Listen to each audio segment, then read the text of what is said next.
Vous voulez arrêter de crier? Eh bien, fixez-vous le bon objectif. Que voulez-vous faire? Agir calmement, parler normalement. Si vous essayez d'arrêter de faire quelque chose, de ne pas faire quelque chose, déjà vous fixez le mauvais objectif à votre cerveau. Ce que vous voulez et ce que vous souhaitez dans votre vie, c'est être plus zen, plus calme.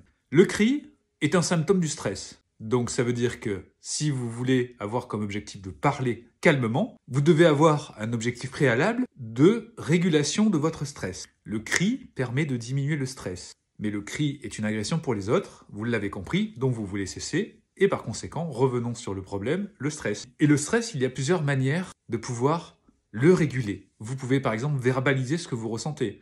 Vous pouvez faire des exercices de respiration, notamment par le ventre. Vous pouvez aussi courir, sauter sur place, crier si nécessaire, mais pas sur quelqu'un, dans un coussin. Vous pouvez aussi faire des pompes pour évacuer les tensions. Bref, il y a de multiples façons de pouvoir réguler ce stress. Mais ça s'apprend.